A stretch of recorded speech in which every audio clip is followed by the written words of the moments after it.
no puede faltar el intelectual, el que siempre tiene una visión un poco nueva y que a todos nos encanta escuchar y, ojo, ¿y qué viene a contar este? Y bueno, pues contamos también con Juan Diego Casals, que nos viene a hablar del libro de Funky Business. No sé si alguno habéis tenido oportunidad de leerlo. Yo no he tenido oportunidad y le he agradecido ya que me lo haya descubierto, porque lo que he podido ver en internet y lo que he sacado de internet me ha fascinado. De hecho, le contaba una anécdota que justo antes de venir, media hora antes de venir, lo he mandado a toda mi organización donde yo trabajo, y el presidente ha dicho a todos de obligada lectura. Con lo cual, de verdad, si tenéis oportunidad, leerlo porque merece la pena. ¿Por qué Funky Business? Pues este libro tiene una pequeña historia, ¿no? Porque yo, como comentabas, siempre lo que me apasiona son los proyectos de cambio y de transformación, ¿no? Y que persigan tendencias nuevas duraderas, y que con esas tendencias nuevas, esas contribuyen a hacer mejor y más reconocible el país en el que vivo. Ese es el objetivo, ¿no? Entonces, lo que he tenido la trayectoria profesional, pues he tenido la oportunidad y la suerte de participar en proyectos de este tipo. Yo empecé trabajando en el Departamento de Educación del Gobierno Vasco. Mi carrera ha ido muy vinculada al ámbito público, ¿no? En el Departamento de Educación del Gobierno Vasco, en el momento en el que se llegó al primer pacto escolar de este país, que se puso pues, la primera ley de escuela pública vasca, el sistema de las ikastolas, de los centros concertados, el sistema de financiación que 23 años más tarde todavía está en vigor. Después de aquello tuve la oportunidad de trabajar para lo que era todo el ámbito europeo del gobierno, y nos tocó la época de cuando España entró en la Unión Europea y tuvimos la posibilidad de crear la primera delegación de Euskadi en Bruselas, que todavía el modelo aquel es el que se ha reproducido en los países de América Latina. Y de ahí tuve la oportunidad de dar el salto a ITV, por eso esto de los focos estoy encantado. Y en ITV lo que sucedió era que justo tocó el tiempo de todo lo que fue el cambio de la digitalización, de la aparición de las nuevas cadenas y del traslado de ITV, que estaba en Lloreta en aquel momento, a Bilbao en el 2007. ¿no? Y ahora tengo la suerte de estar en BEAS, que estamos realmente enfrascados en todo lo que puede ser la promoción de lo que la ayuda a las pymes innovadoras en Vizcaya y el desarrollo de las industrias creativas en Bilbao y en Vizcaya, que tiene que ver mucho con la problemática de hoy en día de transformación ecológica, ¿no? Por lo cual he tenido la suerte de estar siempre en proyectos que me han encantado, ¿no? Y que me han apasionado. Entonces, en el 2006 me encuentro con este libro, con Funky Business, y se produce en un momento, yo en aquel momento estaba en ITV. Nosotros habíamos tenido una evaluación de unos expertos externos que nos decían: vosotros efectivamente desde los últimos 5 años habéis hecho muy bien las cosas, pero como organización empezáis a estar así un poco en el circo, habéis ido subiendo, estáis estables y podéis bajar. O sea, os hace falta un volatil, tenéis que pegar un salto, ¿no? Un cambio, porque si no tenéis el riesgo de repente un día entré en la librería y cogí este libro por casualidad, no estaba recomendado, y aluciné. Empecé a leer aquel libro, pero esto, como que te ha pasado aquí, pero esto de dónde ha salido, porque no me lo había recomendado nadie, empecé a leer aquello, y lo que hace el libro este es te convierte en un radical de la transformación. O sea, te das cuenta cuando lees este libro de que no has hecho lo suficiente, que los cambios que habíamos operado hasta ese momento eran cambios incrementales, pero no eran cambios radicales, que los cambios radicales son posibles. Con lo cual, a partir de ahí, nos dedicamos a la voladura de las organizaciones tal como estaban concebidas, ¿no? Entonces, bueno, pues esa es un poco la historia que tiene este libro. ¿Qué son así, si quieres destacar mensajes claves del libro, digamos, con los que te hayas tú quedado, ¿no? Que haya significado más para ti de cara a aplicarlo, ¿no? En una posible transformación? Sí, hay mucho. El libro se puede aplicar a empresas, se puede aplicar a cualquier tipo de organización, en este caso lo hemos aplicado en el ámbito público, y se puede aplicar también a organizaciones territoriales, a países. O sea, es perfectamente aplicable a todo porque los conceptos son universales. Hay un tema en el que existe mucho, y hay un dato que todo el mundo reconoce, que es que parece que las organizaciones, sean públicas o privadas, solo aprovechan el 15% del talento de la gente que trabaja en ellas. Fijaros qué cifra. A cualquier director de inversiones o director financiero que dice que solo aprovecha el 15% de la rentabilidad de las inversiones que tiene hechas, ¿no? o de lo que está haciendo, pues posiblemente le cesaría, ¿no? Entonces, un tema que hay que volar directamente son todas las cajas que hay en las organizaciones. O sea, veis en cualquier organigrama, como cuando se asigna un organigrama de una organización con muchas cajas, esas tienen que desaparecer enteras, porque las cajas son enormemente limitativas de la gente que tiene talento, ¿no? Normalmente eso lo que hace es, a una persona con talento la ubica dentro de una caja con un jefe que tiene, que normalmente nunca va a permitir que le pase por encima, ni que seduzca, ni que despliegue todo lo que tiene, y además es una caja que siempre compite contra la otra, en temas de presupuesto, en temas de posición, en temas de interés, en temas de tal, y son unas estructuras que vienen de la época en la que se producía de otra manera, pero que hoy en día, que fundamentalmente el trabajo es intelectual, el que hace la mayoría de las empresas, son cosas que no funcionan, que no sirven absolutamente para nada. Entonces, bueno, pues en eso lo que yo sí os puedo contar es lo que hemos hecho, porque esto no es teoría. Lo que hemos hecho ha sido hacer voladuras de este tipo. Hicimos una voladura en ITV en su momento y ahora, en 2 años, en la empresa que he llegado, o sea que hemos hecho una voladura también de tal. No ha quedado ni una caja. En ITV quedó alguna, en esta no ha quedado absolutamente ninguna. Y efectivamente te empiezas a dar cuenta que cuando la gente sale de esa caja y tiene la oportunidad de desplegar el talento que tiene, las cosas empiezan a funcionar de una manera distinta. Y luego le tienes que dar otro componente del que hablan ellos, ¿no? Que es la sencillez y la transparencia. O sea, que tienes que intentar acabar con todo lo que huele a burocracia, todo lo que tienes que intentar simplificar todo. Nosotros tenemos ahora actualmente en esta empresa simplemente un tema de gestión que todo lo intentamos definir en una página, y todo lo que sean 2 páginas ya es demasiado complicado, porque al final, para que la gente sepa lo que tiene que hacer cada año y cuáles son los objetivos, no necesitas más que una cuantía de folio, no necesitas ni páginas, ni tal, pero tienes que tener, te supone el esfuerzo de tener muy claro qué es lo que quieres que haga cada una de las personas. Entonces, tienes que ser muy sencillo, lo que te permite ser muy rápido, ¿no? Entonces, y la transparencia también es muy importante. Nosotros en la organización ahora hemos conseguido que todo el mundo sepa qué es lo que hace el otro.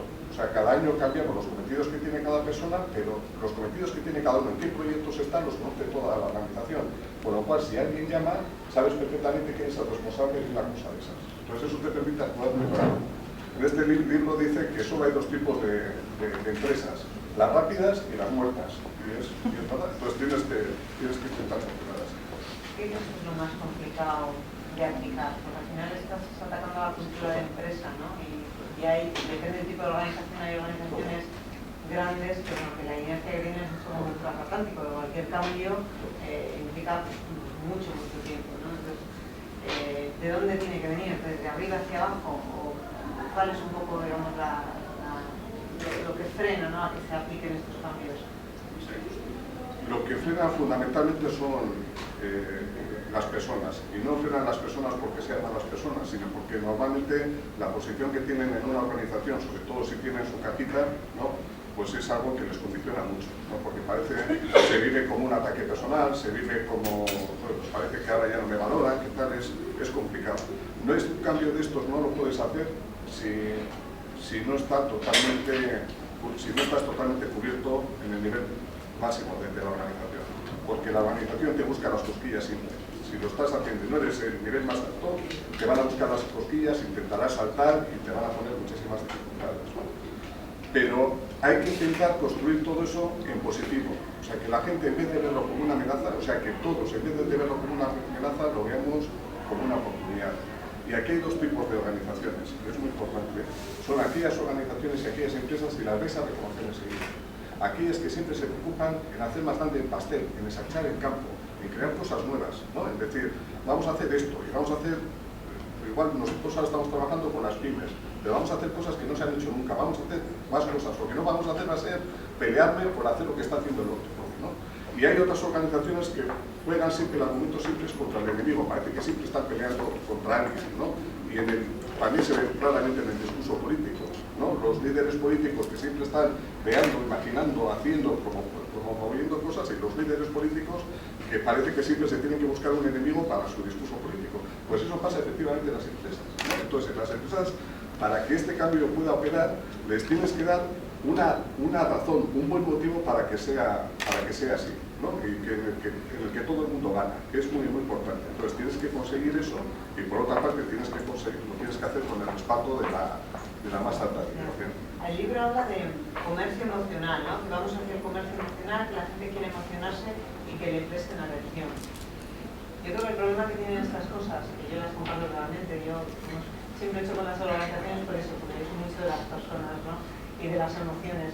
Es que es un poco etéreo, ¿no? Es decir, vender esto dentro de la empresa cuesta un poco porque nos vamos al terreno emocional, ¿no? Que es menos tangible. Las empresas siempre buscamos lo tangible, ¿no? Lo que lo veamos. Y habla pues, de comercio emocional, ¿no? ¿Qué es comercio emocional? ¿No? Pues quizá es un poco la dificultad, ¿no? Porque entramos en un terreno pues, al que no estamos acostumbrados.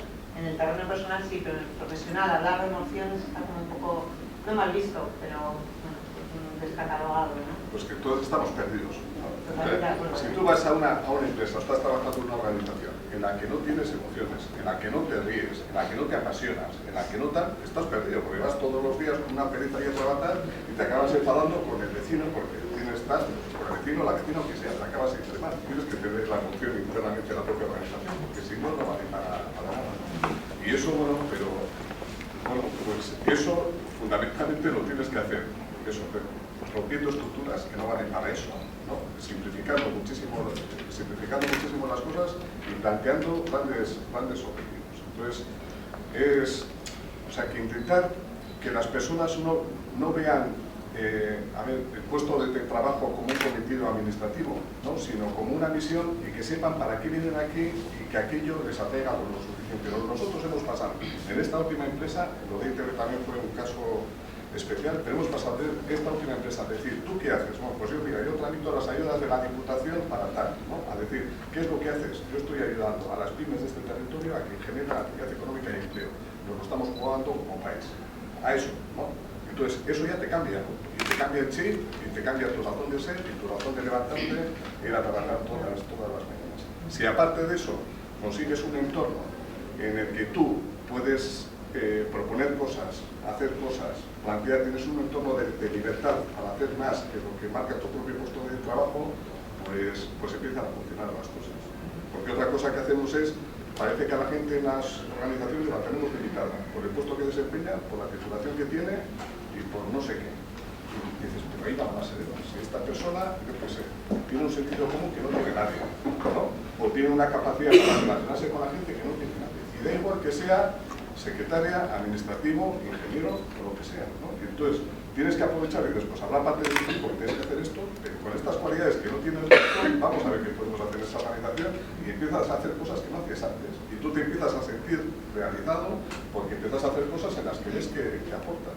Nosotros hemos hecho también una cosa, rediseñamos todo el espacio, un hall que comentábamos que están pasando muchas cosas antes, aquello era como un búnker.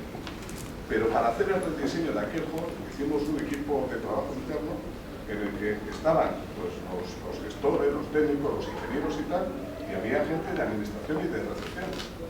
¿Por qué? Porque los que han sabido qué pasaba en recepción, los comentarios que hacía la gente, lo que tal, lo que no sé qué, eran precisamente ellos. Y claro, el debate, cuando al principio se vieron todos sentados, pues decía, ¿pero qué hago yo aquí sentado con esta que está en la recepción?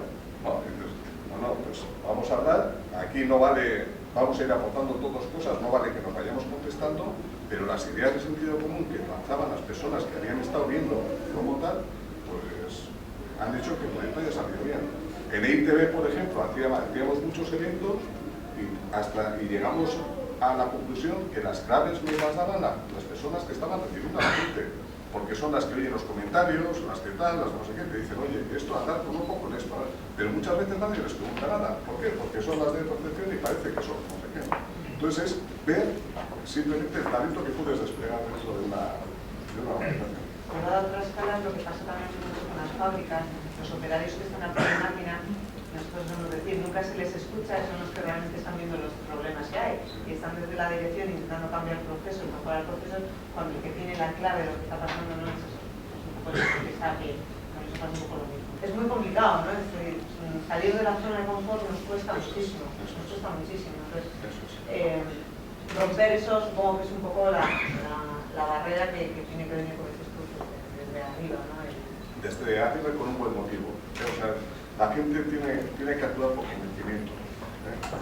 Una de las anécdotas más graciosas en este sentido que tiene es cuando en ITV cambiamos toda la estructura organizativa, que luego dio muy buenos resultados, pero me acuerdo todavía la conversación en la que le estaba intentando convencer al director financiero que tenía que dejar de llamarse director financiero de ICB para llamarse director de compromiso. Os podéis imaginar la cara, ¿no? Porque era un cambio conceptual, ¿no? de cómo hacemos las cosas. Y al final acabas convenciendo, diciendo, tienes una oportunidad, porque director financiero vas a seguir siendo en cuanto esto se pase, pero director de compromiso no vas a ser en tu vida, ¿no? Entonces, y esto implica pues otro tipo de cosas, otro tipo de oportunidades que no estabas haciendo antes, ¿no? Entonces, hay que intentar convencer a la gente, y para eso le tienes que plantear pues unos retos y oportunidades, ¿no? Y luego con lo de las cajas hay otra idea muy importante, que a la gente buena de las organizaciones hay que intentar protegerla. O sea, primero no hay que cargarla, o sea, porque muchas veces dices, como este es bueno, vamos a cargarle de cosas, y eso no. Y la tienes que intentar proteger para que pueda desplegar precisamente las habilidades y las cualidades que tiene, que muchas veces son relacionales, son de acercarse, de atraer gente inteligente, de hacer de redes, de tal, pero le tienes que proteger. Y normalmente se le tiene que proteger desde arriba, porque si hay un mando intermedio ahí que normalmente no quiere que sobresalga, pues prácticamente le va poniendo siempre el tapón, ¿no? El caso es que en estos momentos, bueno, pues de crisis, de una coyuntura un poco complicada, que quizás cuando más tenemos que plantearnos esto, una reflexión estratégica de decir lo que vamos a hacer, pero quizás también ahora es cuando estamos mirando más el corto. Yo quiero vender, entonces no puedo meter estos cambios ahora en la empresa. ¿Cómo voy a dejar a esta persona esto, ¿no? Entonces, quizás, digamos, un poco ahí chocan, ¿no? las posiciones. Parece el momento ideal por la situación, es decir, como decía ¿no? Si siempre haces lo mismo, pues si esperas resultados diferentes, haz las cosas diferentes, ¿no? Sí. Claro, pero es que nunca, siempre hay argumentos para no cambiar nada. Si no te dicen, no, en tiempos de bonanza no hagas mudanza, ¿no? Y en tiempos de crisis tampoco, pues esos argumentos para no hacer las cosas sirven, ¿no? Entonces, también totalmente de acuerdo en que hay que controlar un poco los tiempos, ¿no? Dices, bueno, pues igual ahora hay que concentrarse X meses o este periodo en sacar esto adelante porque están las cosas mal, ¿no? Pero a la mínima oportunidad tienes que intentar hacerlo. Y en general yo creo que en la sociedad que estamos ahora, si algo propone el proyecto es el cambio radical en muchas cosas, ¿no? Pero que en cuanto identificas un poco de parálisis, y la parálisis se puede identificar, y hoy yo creo que vivimos un poco de parálisis, ¿eh? Vivimos en la cultura de que el buen gestor es el que no comete errores. ¿No? Me parece que no hay que cometer errores, pero las oportunidades que tienes de transformación, o sea, lo que la fuerza transformadora que podía tener las organizaciones públicas, las organizaciones privadas, que no estás llevando a la práctica porque no lo estás intentando, ¿no? Dices, algún día tendremos que valorar el coste de las decisiones no tomadas, porque el coste de las decisiones no tomadas es un alto coste. Al final te están llegando los problemas y el mundo se ha vuelto muy complejo, nos están llegando competidores, nos están llegando tal. En Europa no nos estamos enterando muy bien de lo que está pasando esto, y el día que viene diremos, ahí, plata, nos ha llegado esto. Pero si lo podíamos haber visto hace 6 años y empezar a hacer cosas, ¿por qué no hemos hecho? ¿Quién fue el que no tomó aquella decisión que tenía que haber tomado? Pero nunca se piden responsabilidades. Estamos en una cultura, y aquí especialmente, de que eso no es una mala gestión. En cambio, el que se arriesga, el que lo intenta, el que se lanza y igual se equivoca, a ese se le penaliza, ¿no? Y no se valora precisamente el componente de audacia, de riesgo tal que ha tenido. Eso es fundamental. Está destapando mucho que los directivos, cuando las cosas van bien, es muy fácil tomar decisiones, claro. Pero que ahora es la hora de la verdad, de cuando los directivos tienen que tomar decisiones y hacer, no están haciendo nada. Claro, tuvimos una anécdota fantástica de un capitán en una entrega de premios en La Veaga, que le dieron un premio, era de un atunero bermeano, y aquel decía, al buen capitán no se le distinguen los tiempos de bonanza. Tú cuando tienes un buen capitán y te tienes que confiar la vida porque estás en una tormenta tremenda, ahí es donde identificas al buen capitán del que no lo es. Y ahí es donde deseas tener el mejor capitán del mundo para que te salve, ¿no? Porque el otro es relativamente fácil, ¿no? Y efectivamente es en estos momentos donde la gente buena tiene que dar el callo, pero realmente vivimos en una cultura de no riesgo. Vivimos en una cultura de no riesgo. Todo esto que está saliendo de la crisis, del control, de los créditos, de tal, de no sé qué, de repente estamos todos como paralizados y es lo peor que podemos hacer. Es lo peor que podemos hacer. Y tenemos que fomentar ese tipo de valores que no estamos Luego el exceso de análisis lleva a la pared. También parece que estamos todo el rato pensando en lo que hay que hacer, pero no hacemos. Hay también, igual que antes hablábamos de las organizaciones que amplían el campo, y de las que se buscan un enemigo, en este dos tipos de organizaciones y dos tipos de formas de pensar, que son necesarias en una organización. Hay la que necesita planificación y el gestor que necesita planificación, que es decir, a mí dime lo que tengo que hacer en los próximos 2 años, qué procesos, y yo te lo voy a hacer, ¿no? Eso es fácil. Y luego está el que se fía de su intuición, ¿no? El intuitivo, ¿no? Que dice, yo creo o creemos que tenemos que ir por aquí, un equipo, creemos que tenemos que ir por aquí. Y ya iremos corrigiendo el tiro, ¿no? Hay una frase, no sé si, igual no soy muy aficionado a la ajedrez, pero el mejor jugador de ajedrez que ha podido existir ha sido Garry Kasparov, no sé si os suena.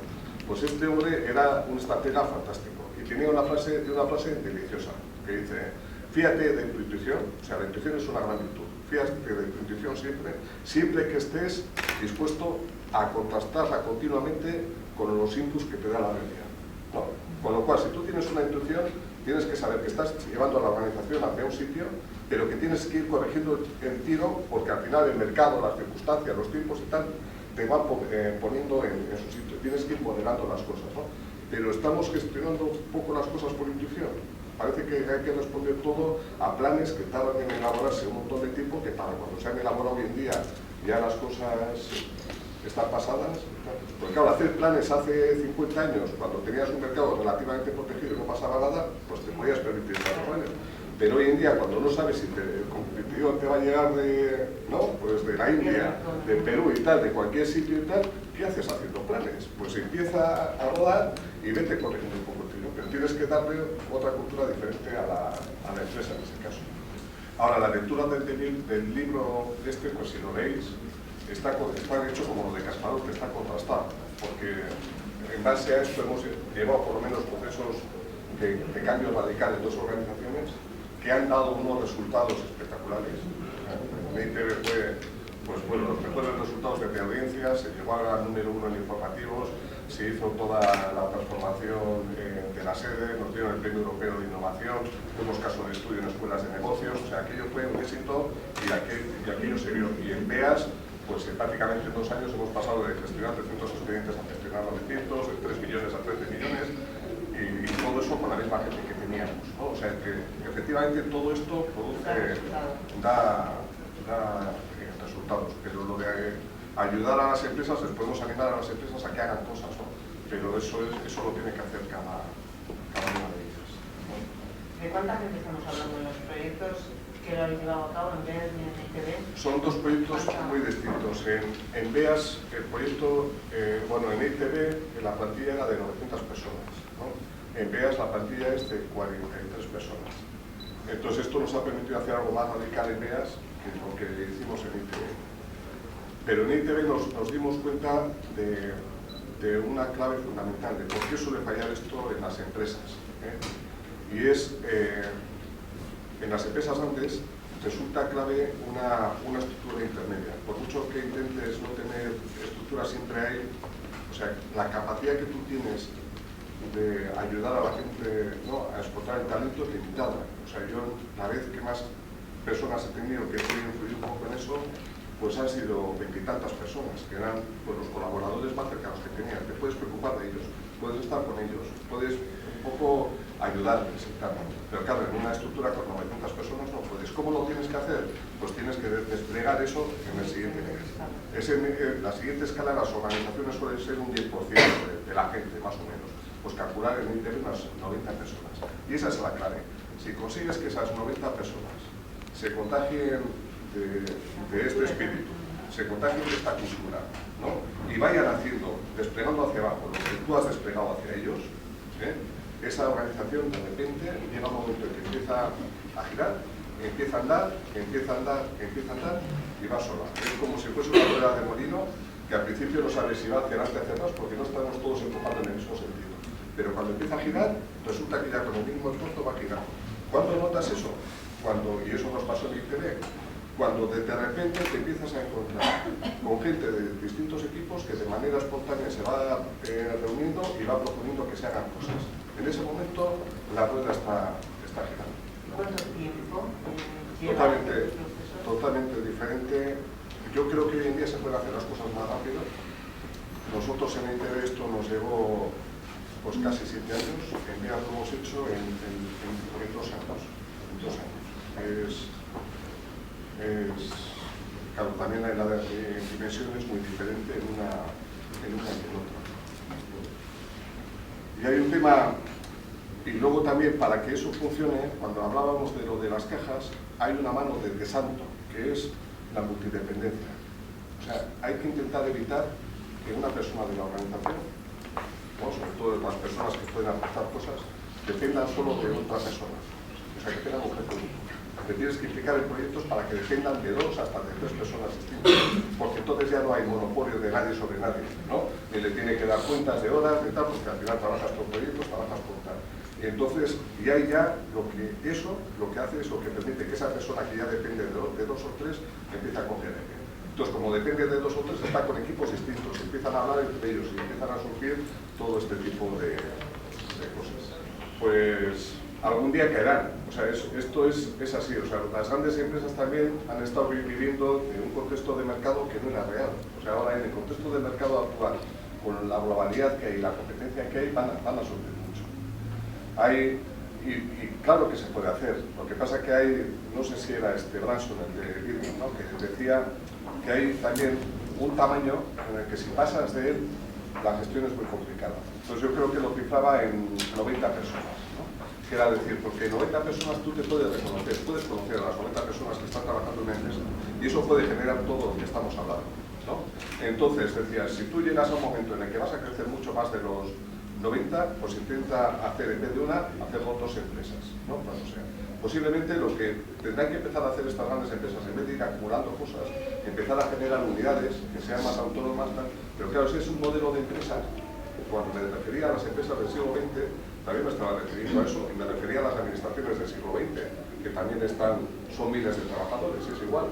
Pero es que estamos gestionando personas y una situación económica y una situación social que no tiene nada que ver con el siglo XX, con las estructuras que has escrito muy bien, que son del siglo XX, incluso del siglo XIX. Entonces, como no cambiemos eso, vamos a tener en Occidente un problema. Vamos a tener un problema. Y muchas de las cosas que nos están pasando se debe a que no estamos tomando las decisiones correctas. El otro día, una persona que vino aquí a Madrid nos trajo el ejemplo precisamente de una multinacional americana que me recordó esto. Salía el CEO de la multinacional americana diciendo, voy a hacer desaparecer las cajas de esta empresa. Y salió ahí. O sea, él era consciente de que tenía que hacer eso. Porque si no, de veras que la cosa se puede complicar mucho. Que nos está costando salir porque no tenemos tampoco estructuras adecuadas para salir. No tenemos estructuras modélicas que estén reaccionando, que nos estén enseñando por dónde ir, que estén respondiendo a este tipo de cosas. No tenemos nada de eso y nos está costando salir mucho de esto. Y no es una cuestión de, pues no, ya me gustaría, es posible. Se va a convertir en una cuestión de pura necesidad. Y o lo hacemos o andaremos francamente. Sí, estoy totalmente de acuerdo con eso. Además, nos pasan dos cosas. Una cosa es que estamos haciendo desde tapón a las generaciones siguientes. O sea, en las empresas se cuestiona mucho, ¿no?, cuando haces reuniones de empresarios, pues el número de mujeres, el número de hombres y tal. Pero si te lo planteas en el término de edad, es preocupante. Tú ves una reunión de empresarios, una conferencia de empresarias y tal, y empiezas a ver la edad y normalmente es el target que para nosotros en ETV ya era casi de 45 y más, ¿no? Y dices, bueno, pues esto está... Y eso es un problema, ¿no? Porque posiblemente la gente que ahora está en responsabilidades, tanto en lo público como en lo privado, empezó a tener responsabilidades con 30, con 29, con 31 años. Y esa es la oportunidad que no le estamos dando a estas generaciones, que creo que nos podrían aportar mucho. Pero nos estamos autodefendiendo. Esto es igual que lo de las cajas.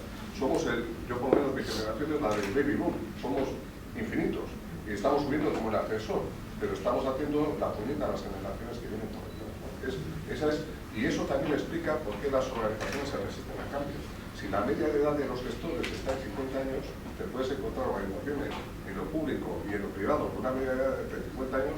A los 50 años, la gente además con esta cultura no está para echar cohetes, que para decir vamos a cambiar tal, ¿no? Pero tampoco estamos dejando paso a los siguientes, con lo cual, de veras que el tema está un poco trabado.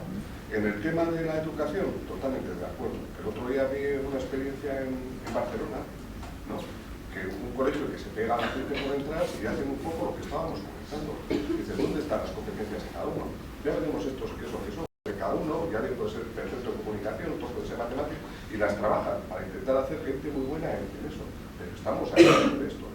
Seguimos dando diapositivas cuando hoy en día en la universidad tienes acceso a los premios Nobel, a los cursos que dan en las mejores universidades del mundo. ¿Qué hacemos dando diapositivas a un tío que igual domina la materia, bueno, de risa, ¿no? Que dices, bueno, tú dales el acceso a esto y genera otro tipo de cosas, de debate, de tal, de no sé qué. Estoy totalmente de acuerdo. La educación está muy trabajada. Y con el tema de la creatividad, totalmente mal. Hemos llegado a la conclusión de que aquí los creativos son los artistas, los televisión, y eso es totalmente mentira.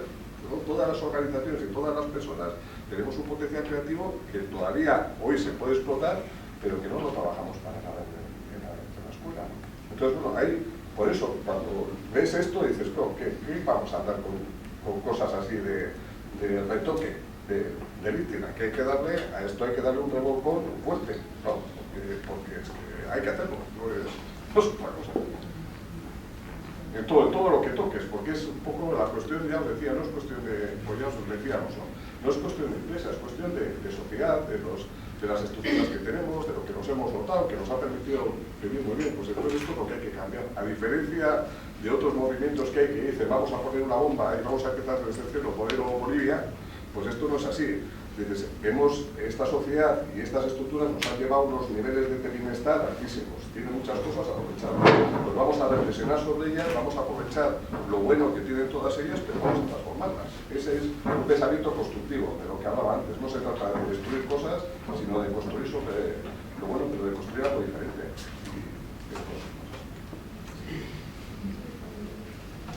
¿Alguna cosita más que queréis compartir con Juan Diego?